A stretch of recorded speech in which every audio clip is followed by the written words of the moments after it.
Yeah, I'd like to thank Monica for inviting me here. Now I'll tell you how it just came up. It was while I sat in class, and my teacher started talking about 34th Congressional Art Competition, and the thing was to choose a world problem. I chose bullying because bullying just stuck out to me the most. It was just, I sat there and the image just started building up in my mind. I just saw the facial expression, the background, just the way she's sitting. It's to show her.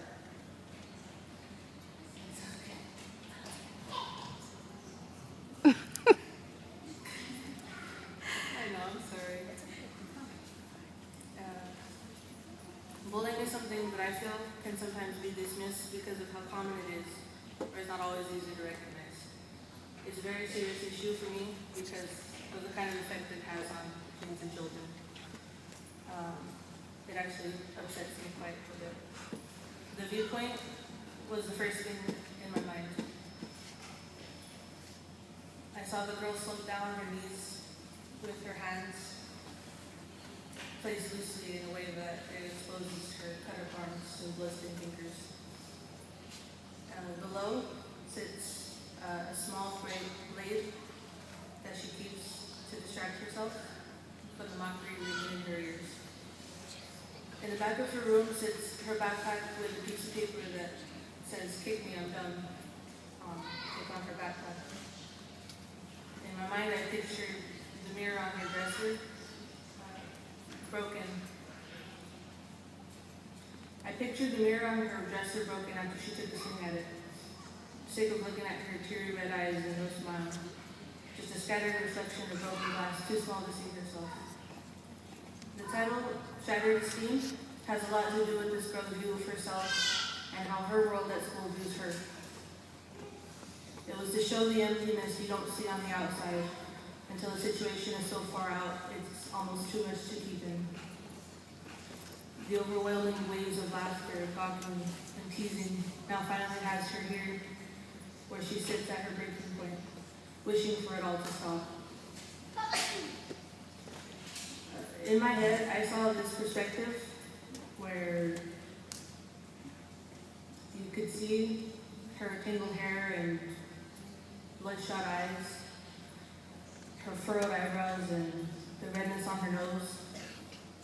I really wanted to show how puffy her eyes were from the sleepless nights and fear of misunderstanding if she ever tried to explain herself why she's so sad, dreading every morning she wakes up for school.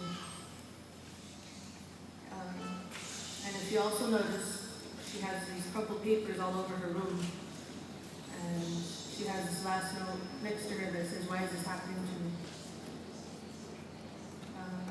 For this piece, I really wanted to capture a moment in time where this girl is presented here. Her story could be interpreted in two ways. As the viewer, if you take a closer look into her eyes, there's kind of a figure holding out their hand. One interpretation could be someone from school who's taken notice of this girl, full of hopelessness and confusion, wanting someone to save her. Someone willing to ignore the whispers just to let her know that someone cares. That one person who doesn't know it, but who could change this girl's life around entirely, just by being her friend, just by acknowledging her flipping freedom. Sometimes that's all it takes for someone from spiraling into negativity. It's not always the case when friends do a lot for a hurting heart without knowing it. Another interpretation is a little dark, but can be an unfortunate truth that we should all realize that can happen.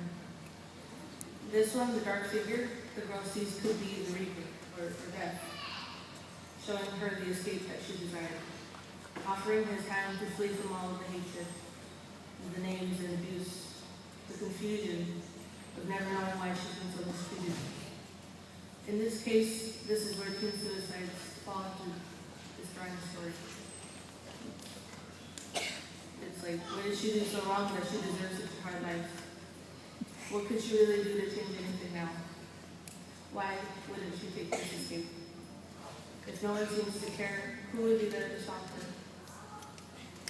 Who could she really turn to if all it seems is that no one wants to hear her out? Frightening, isn't it?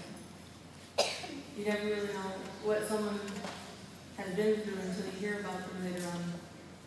And I'm sure it's not true. I'm sure there are people who do care about this girl but don't know about her situation. Although I've merely told you all a story for this piece, this isn't fiction. There are others like this girl with a similar story, if not more horrors. You've probably seen it, I'm sure, or have experienced it already. I don't know what it's like to walk in their shoes.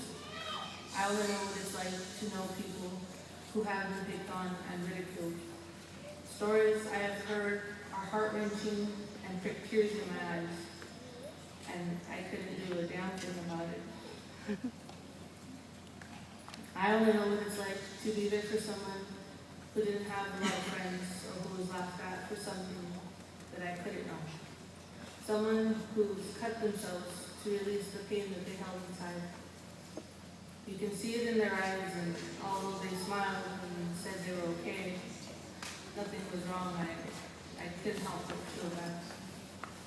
No matter the age group, the type of person that they are or were, where they're from, we're only human, one and the same with different ideas, points of views, interests, and so on.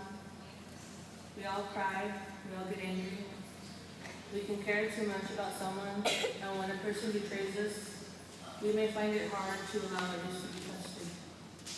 So perhaps we close ourselves off and think it best to keep us from getting hurt. As much as we try, we cannot be closed off forever. So why judge others for it? Why find someone to ruin their life for your own benefit?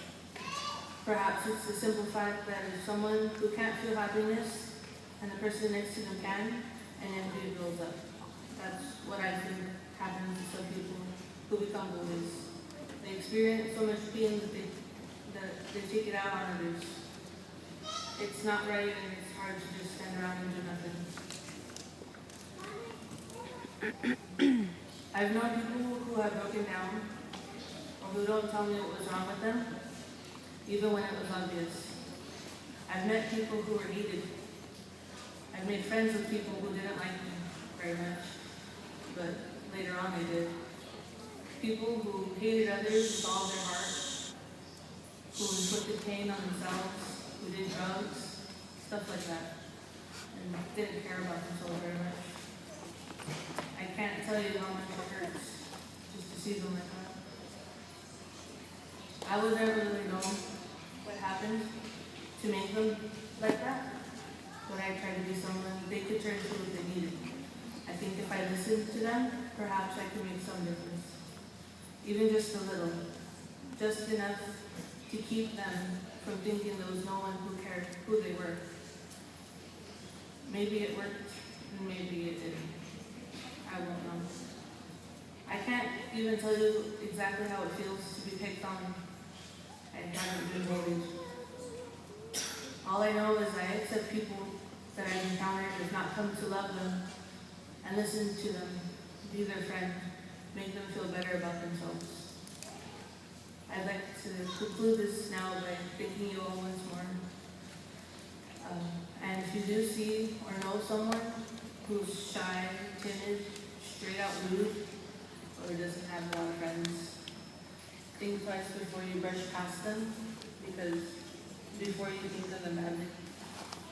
They might be the sweetest person you met or the coolest kid you knew if you just took the time. And when I speak for the bully and the victim, they can also be the most sour person you've met. Most likely because they've been through so much.